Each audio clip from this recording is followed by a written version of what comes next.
39 years in New Orleans, Louisiana, and I never, all my days, seen anything like this. This is it. Saturday morning marks 10 years since Hurricane Katrina, one of the worst natural disasters in American history, hit. Nearly 2,000 people died, most of them in the New Orleans area in the days and weeks following the storm. Fox 4's James Rose is from New Orleans, was born there. He was there when the storm made landfall, and he takes us back to that day and his experiences. James. You know, Steve, in 10 years you forget a lot, but after reviewing that video, everything comes swirling back, many of the things I'd long forgotten. And tonight, we'll show you some of the video that has never been on air before.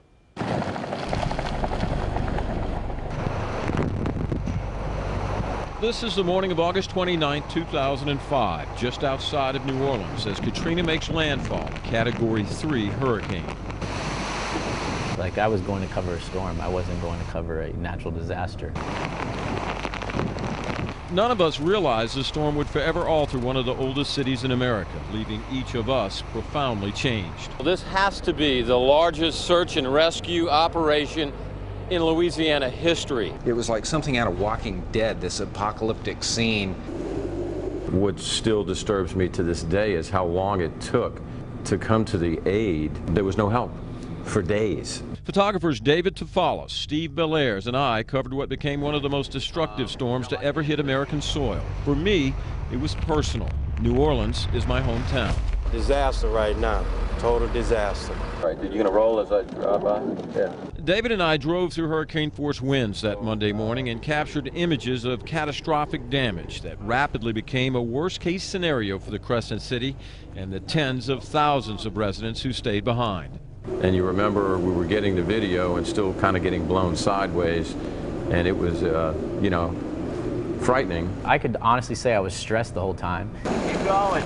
Get a shot of that sign that says you. Storm surge from Lake Pontchartrain breached the levee, quickly flooding entire neighborhoods. Whitecaps in the middle of city streets, swamped with 8 to 10 feet of water. That's got to be the most haunting image for me in my head. This woman, stranded on her second-story porch, made it clear thousands more were having to fend for themselves. And you feel helpless. You know, helpless looking down at her. Helplessness was a feeling we would all become too familiar with.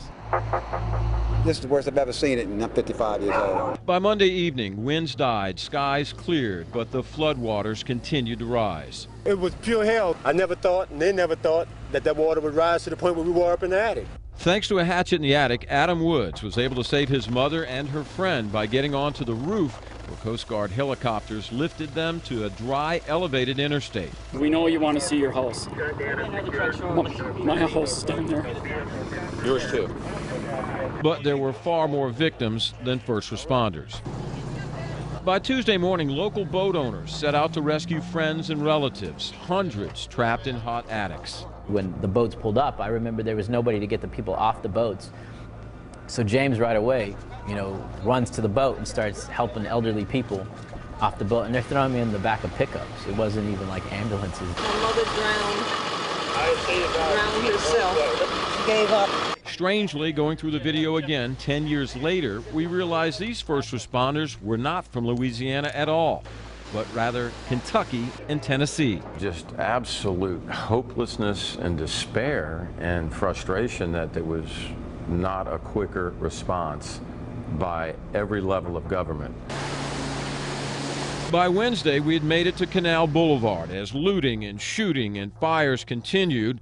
All the while, water began to creep into the French Quarter. I see a guy run into a shop. An officer follows him in, gun drawn. The other guy comes, another officer, shotgun drawn.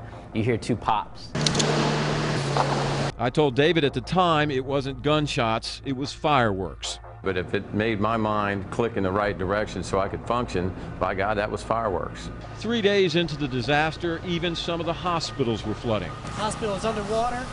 We got lifted out by airboat. I've never seen anything like this in my life, and I never want to see anything like it again. An emergency room technician at Baptist Hospital in Uptown surrenders all hope as water swamps the facility with more than 1,000 patients inside. He walked 8 miles to find his mother on the West Bank. The hospital was a war zone. The patients were literally dying in the hallway, and we had nothing we could do. I rolled in, and there was just a sea of humanity underneath an overpass next to the freeway, waiting to be evacuated. It was the most eerie thing because there were absolutely no lights at all. This is a picture of nothing more than sheer chaos. The raw and chilling plea from the Jefferson Parish president was heard around the world. Everybody's promised. They've had press conferences. I'm sick of the press conferences. For God's sakes, shut up and send us somebody. Shortly afterwards, federal troops arrived on the ground, securing the city block by block and from the air. This appears to me to be the largest airlift rescue recovery operation I've ever seen. I'd venture to say it's probably the largest in United States history to ever take place on our soil. In all, 80% of the city flooded. It would be 3 weeks before it'd be pumped dry. A year later, the once shelter of last resort for thousands, the Superdome, reopened. Now, Steve, you know, the one thing that still sticks with all of us is every single day of the 2 weeks we were there, we were able to drive in and out. We stayed in Baton Rouge. And it was surreal because we had power generators and stuff like that in Baton Rouge, but tens of thousands of people could not leave. And we were troubled by that. And, you know, we could have been carjacked. I mean, it was just surreal. I remember the frustration you and so many people like that parish president felt. Get in here and help these people. Look what's happening, and the government finally responded. Okay, let's talk about the Superdome. We know it's back, and it is a kind of a gem for the city, and it represents the city. So how is the city doing? We know the Superdome. Well, you know, let's just put it like this. If the Superdome is the heart of the city, then the Saints are the spirit. And when the Saints won the Super Bowl in 2010, it was a magical moment for everyone that had a connection to that city.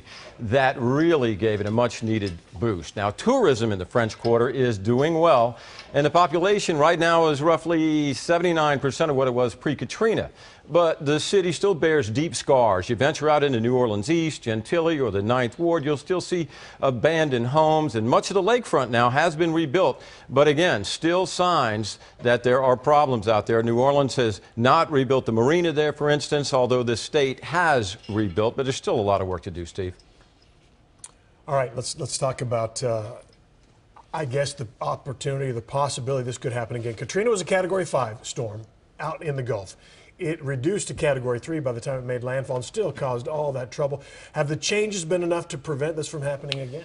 You know, it depends who you ask, but the short answer is yes, it could happen again. And, you know, experts agree that the federal government doesn't want to spend the kind of money that it will take to beef up the levees to a point where it could handle a direct hit from a Category 5 storm. And even if it did, Steve, few people really believe the city can be totally protected. And I'll tell you this, if there is a Category 5 storm headed to New Orleans, a lot of people are going to evacuate this time, and the folks that stay behind, they're not going to have hatchets this time. They'll have chainsaws and boats. Is it your city? Is it back to being your city? Pretty much. I have a good feeling every time I go back, and as you know, I would go back pretty often. Okay, James Rose, thanks. Thank you.